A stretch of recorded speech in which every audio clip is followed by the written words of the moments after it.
श्रोतागणों को जय श्री राम। इस प्रांगण में उपस्थित सभी श्रोतागणों का इस रामचरित मानस के मार्मिक व्यापक प्रसंग में पधारने के लिए हमारे पूज्य बापू की ओर से और समस्त श्री संतराम कथा कमेटी की तरफ से आपका हार्दिक अभिनंदन और स्वागत है। आज के हमारे इस श्री राम समागम में मुख्य यजमान श्री सवाई सिंह जी अपना कीमती समय देकर इस राम कथा का श्रवण पान कर अपने जीवन को धन्य बनाने की ओर अग्रसर होते हुए पधारे हैं। आप सेवानिवृत्त एग्जीक्यूटिव मैनेजर राजस्थान रोडवेज में अपनी सेवाएं देते रहे हैं।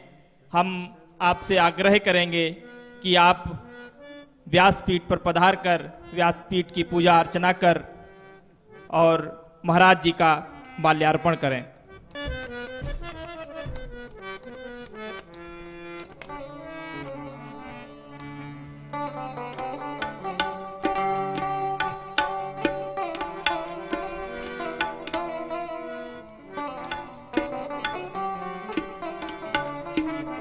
सद्गुरुदेव भगवान की जय हो। महानुभाव, हम कथा में फिर प्रवेश करते हैं और मां भवानी और शंकर की वंदना करते हैं जो श्रद्धा और विश्वास रूपी हैं। अगर हम ऐसा नहीं करते तो तुलसी कहते हैं याभ्याम बिना न पश्यन्ति। याभ्याम माने इनके बिना, न माने नहीं, पश्यन्ति माने देख सकता है। याभ्याम बिना न पश्यन्ति सिद्धा स्व अंतस्थम ईश्वरम। इनके बिना कितना ही बड़ा सिद्ध क्यों न हो, वो अपने भीतर व्याप्त जो परमात्मा है उसको नहीं देख सकता है। इसलिए भवानी शंकरो वंदे श्रद्धा विश्वास रूपिणो। याभ्याम बिना न पश्यन्ति सिद्धा स्वांतस्थम ईश्वरम। तो हमने श्रद्धा और विश्वास की बात की। श्रद्धा और विश्वास के भीतर आपका परमात्मा छुपा हुआ है। नानक जी ने कहा काहे रे वन ढूंढन जाहि। वो था ना मुझसे दूर, वो था ना मुझसे दूर और ना मैं उससे दूर था। वो था ना मुझसे दूर और ना मैं उससे दूर था। पहचान ना सका ये मेरी नजर का कसूर था। पहचान ना सका ये मेरी नजर का कसूर था। भवानी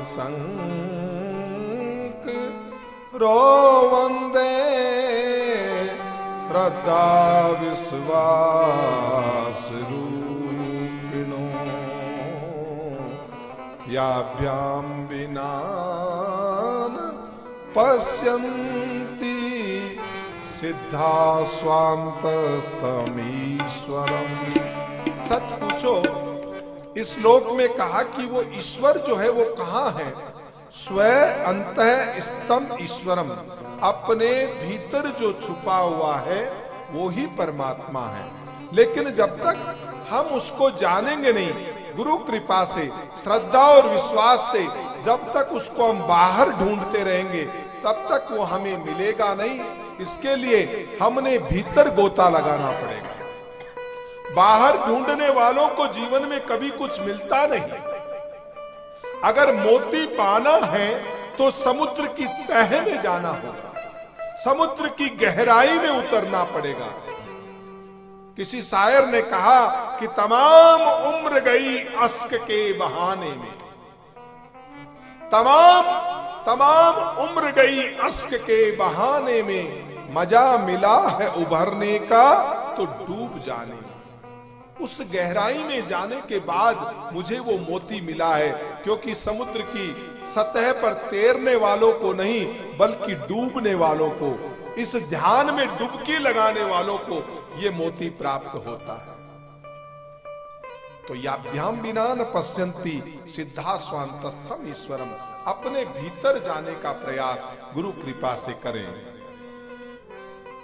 सगुण साकार के भक्तों ने भी इस चीज को स्वीकार किया और कहा, हाँ जी,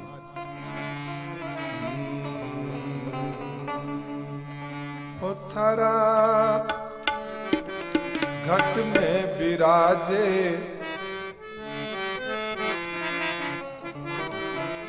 दीनानाथ, मंदिर में काई ढूंढती डोले। थारा घट में विराजे दीनानाथ, विराजे दीनानाथ, मंदिर में काई ढूंढती फिरे।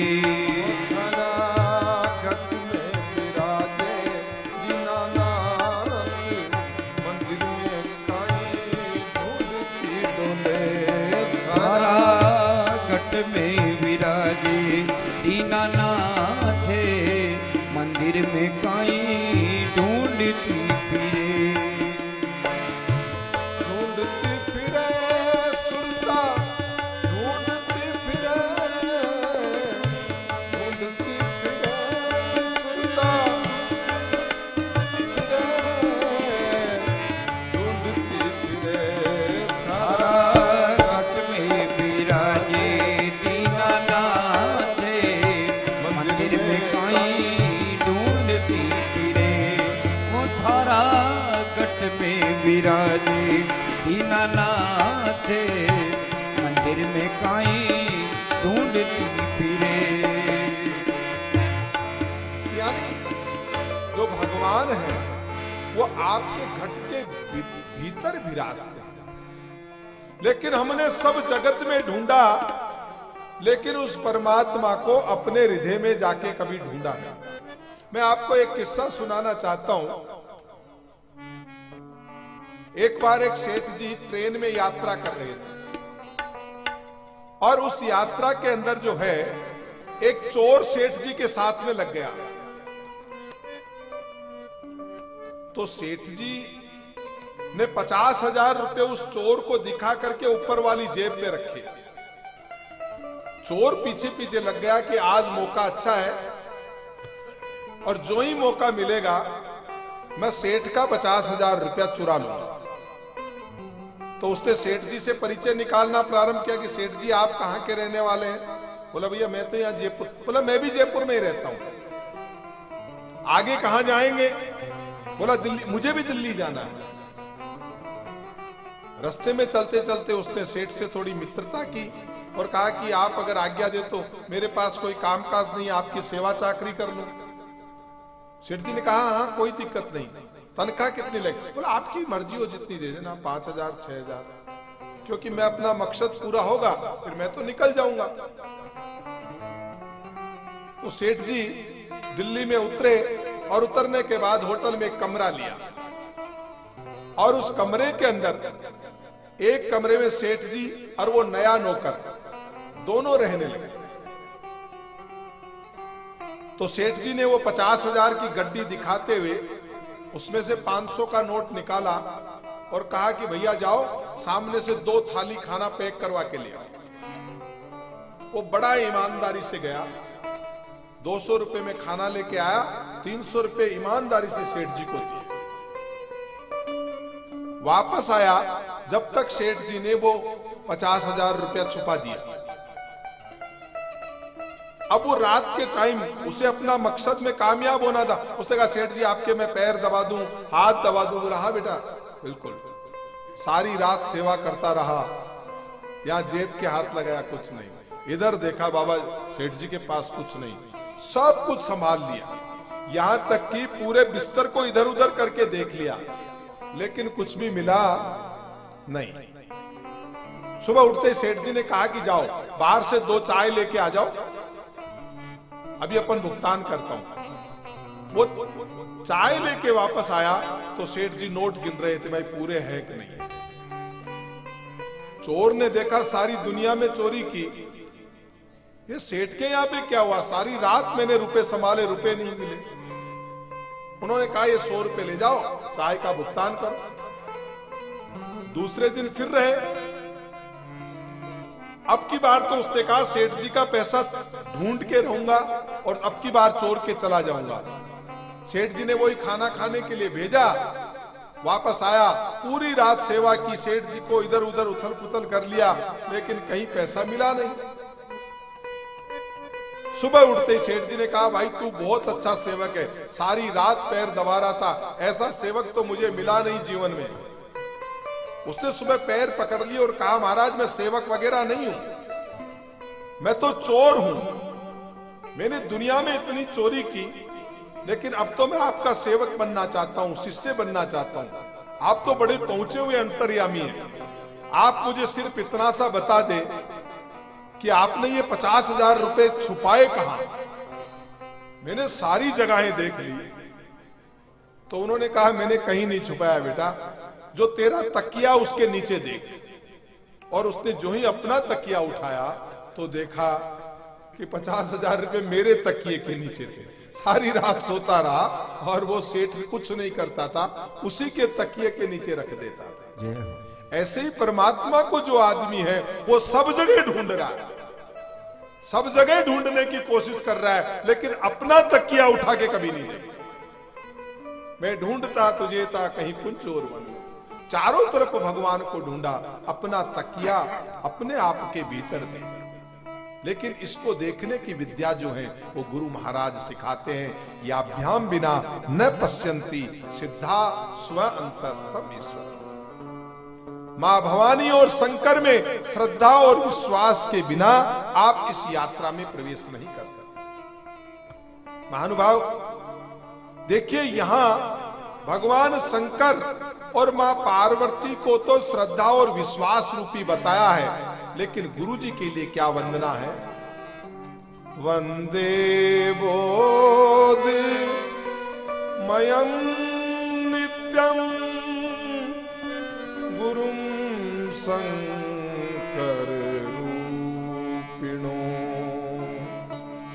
याभ्याम बिना पश्यन्ति सिद्धा स्वांतस्तमीश्वरम्। मैं बोधमय जो गुरु है, जो ज्ञानमय गुरु है, वंदे बोधमयम नित्यम, जो गुरु नित्य है और शिव रूपी है। वहां भगवान शिव को कहा विश्वास रूपी और यहां गुरु जी को कहा शिव रूपी। वंदे बोधमयम नित्यम गुरुम शंकर रूपिणी यमाश्रितो ही वक्रोपी चंद्र सर्वत्र वंदते। अगर गुरु महाराज कृपा करें तो टेढ़ा चंद्रमा भी पूजा जाता है। दूज का चंद्रमा जो होता है वो टेढ़ा होता है, लेकिन उसके ऊपर गुरु की दृष्टि पड़ती है, इसीलिए गुरु की कृपा से टेढ़ा चंद्रमा भी पूजा जाता है। यमाश्रितो ही वक्रोपी चंद्र सर्वत्र वंदते। उन गुरु महाराज के आश्रय में जाने से टेढ़ा चंद्रमा भी पूजा जाता है। वंदे बोधमयम नित्यम गुरु कीन कृपा भव त्रास गई, मिट भूख गई छुट प्यास गई, गुरु सेवन ते नर धन्य यहाँ, तिनको नहीं दुख यहाँ न। एक बात और देखिए, हर श्लोक में तुलसी ने दो दो मिलाए। गणेश जी के साथ शारदा को मिला दिया, वाणी और विनायक। इधर भगवान शंकर के साथ मां पार्वती को मिला दिया। आगे के श्लोक में हनुमान जी के साथ में वाल्मीकि जी को मिला देंगे, लेकिन गुरु जी को अकेले छोड़ा। गुरु जी को पूरा श्लोक गुरु जी को दिया है। गुरु की इतनी महत्ता है, गुरु के साथ किसी को मिलाया नहीं जा सकता। गुरु गुरु होते हैं, और जिसके ऊपर गुरु की कृपा नहीं, ये जो कुछ बोल रही है ये गुरु की कृपा ही तो बोल रही है। वंदे बोधमयम नित्यम गुरुम शंकर रूपिणम यमाश्रितो हि वक्रोपी चंद्र सर्वत्र वंदते।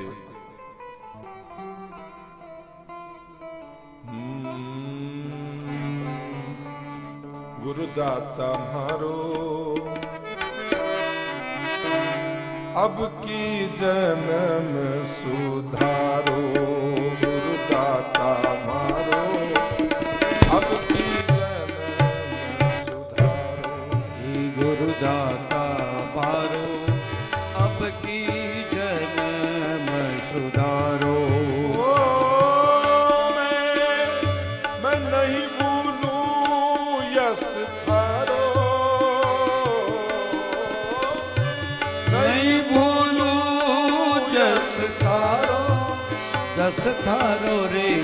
गुरुदाता मारो अब को जन्म सुधारो, गुरुदाता मारो अब की जन्म सुधारो, दाता मारो अब की।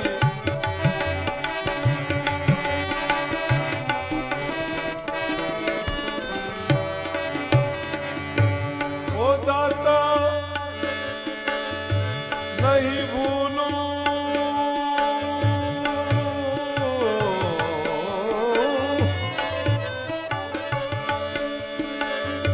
नहीं भूलूं ली यस थारो, यस थारो, यस थारो।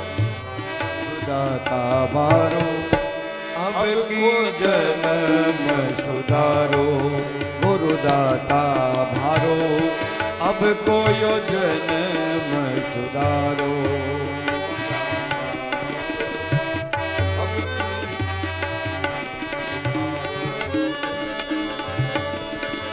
नहीं भूलू यस तारो,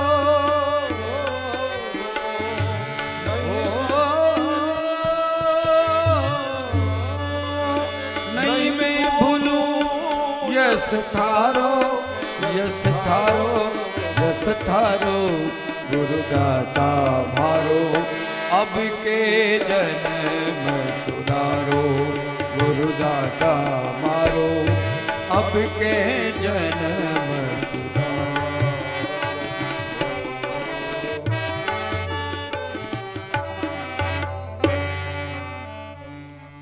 वंदे बोधमयम नित्यम गुरुम शंकर रूपिणम, यमाश्रितोई वक्रोपी चंद्र सर्वत्र वंदते।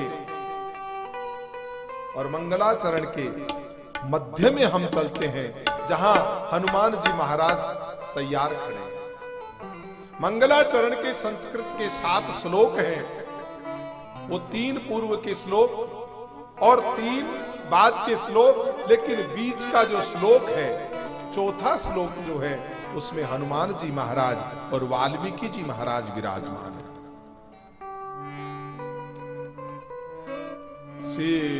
सीताराम गुण ग्राम पुण्या अरण्य विहारिणो, वंदे विशुद्ध विज्ञानो कवीश्वर कपीश्वरो।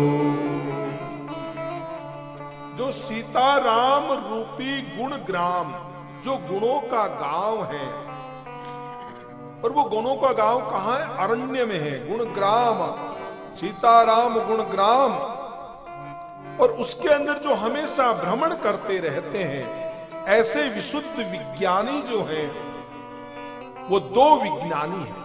हमारे श्री रामचरितमानस में 2 विज्ञानी हैं। एक विज्ञानी कौन है? वाल्मीकि जी महाराज, और दूसरे विज्ञानी हैं हनुमान जी महाराज। शंका उठती है, इनको विज्ञानी क्यों कहा गया? मानते हैं कि वर्तमान युग में विज्ञान ने बहुत तरक्की की है। एक नया जीवन नहीं दे सकते, श्वास पैदा नहीं कर सकते, बाकी कमी कुछ भी नहीं छोड़ी है विज्ञान। लेकिन वाल्मीकि जी महाराज तो इससे भी बड़े विज्ञानी हैं। महाराज वाल्मीकि जी ने तो कथा लिखी। वाल्मीकि जी को विज्ञानी कैसे कहा? आपने अगर प्रसंग सुना हो तो एक प्रसंग ऐसा भी आता है कि सीता जी के एक ही बेटा हुआ था, लव, और वो कहीं खेलते खेलते कहीं खो गए, कहीं चले गए दूर। सीता जी जब पानी भरने गई तो वो कह गई कि गुरुजी बच्चे का ध्यान रखना, और बच्चा दूर चला गया। उन्होंने सोचा अभी सीता आएंगे तो क्या जवाब दूंगा। तब खाली अपनी कुशासें, जो वहां जो ध्रुवा पड़ी थी, उस कुश से एक नए बालक का निर्माण कर दिया, और जिसका नाम कुश पड़ा। ऐसा विज्ञानी हमने नहीं देखा। माना कि वर्तमान युग में विज्ञान ने बहुत प्रगति की है, लेकिन कोई कुश से नए जीव की उत्पत्ति कर दे, ऐसे विज्ञानी वाल्मीकि जी महाराज। और हनुमान जी महाराज का तो कहना ही क्या महाराज, अष्ट सिद्धि नवनिधि के दाता है। अणिमा गरिमा लंगिमा महिमा प्राकट प्राक्रम्य सभी प्रकार की 8 सिद्धियां बाबा में है।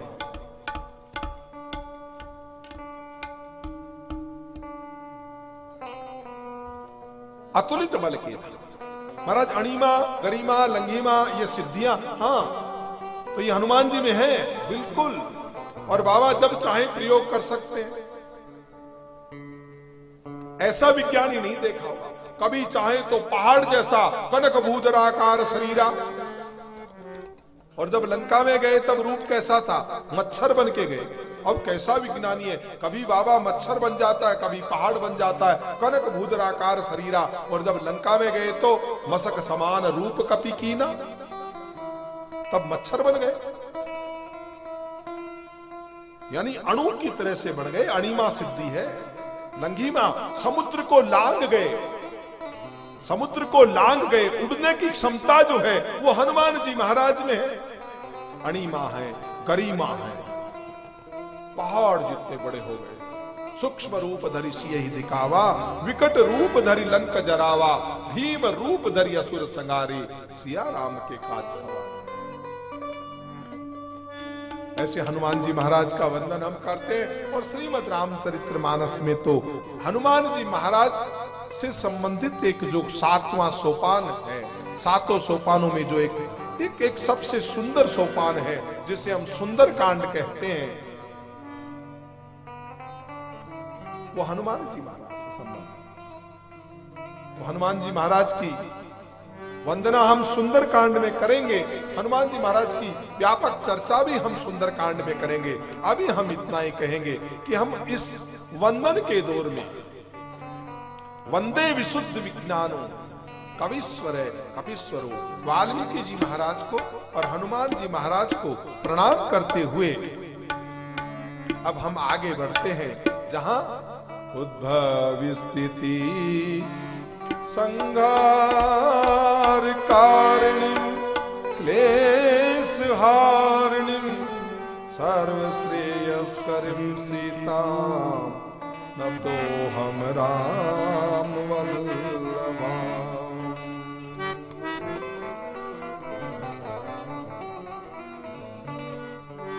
मां के 3 स्वरूप बताए हैं। वो पैदा करती है, उद्भव करती है, जगत जननी है, जिसे हम ब्रह्माणी कहते हैं। हम हमारे राजस्थानी की भाषा में बे माता बोलते हैं, जो पैदा करती है, जननी है, जन्म देती है। फिर स्थिति, जो पालन करती है, उनका स्वरूप लक्ष्मी जी का है। और वही जब संहार करती है, मां काली का स्वरूप है। उद्भव स्थिति संहार कारण। और तीनों जो पति हैं उनका भी स्वभाव ऐसा ही है। ब्रह्मा जगत को पैदा करते हैं, जगत की रचना करते हैं, विष्णु जी पालन करते हैं, और शिव संहारक है। उद्भव स्थिति संहार कारणिम क्लेश हारणिम सर्वश्रेयस्करिम सीताम न तो हम राम वल्लभाम। जो उद्भव करती है, जो पालन करती है, जो संहार करती है, और हमारे जीवन के क्लेशों का हरण करती है, जो भगवान श्री राम की वल्लभा है। उन किशोरी जी को, उन मां सीता जी को मैं प्रणाम करता हूं। ये 3 स्वरूप बताए। एक बार पुष्कर में हमें एक अंग्रेज मिल गए और उन्होंने कहा, महाराज जी आपके यहां तो बहुत सारे गॉड हैं, यू हैव मेनी गॉड, इतने भगवान। तो मैंने कहा श्रीमान आपके यहां कितने हैं? बोला वी हैव ओनली 1 गॉड। मैंने कहा गॉड कहां? गॉड में 3 है। वो गॉड वाले भगवान ही हमारे हैं। उद्भव जी जेनरेटर, उद्भव जी जेनरेटर, स्थिति ओ ऑपरेटर, और संहार डी डिटेक्टर। मैं उद्भव स्थिति संहार कारणी जीओडी गॉड, इसमें तीनों स्थितियां तो है, त्रिदेव है। गॉड में भी 3 अक्षर है। तो जी उद्भव, उद्भव स्थिति संहार कारणिम क्लेश हारणिम सर्वश्रेयस्करीं सीतां नतोऽहं राम वल्लभाम्।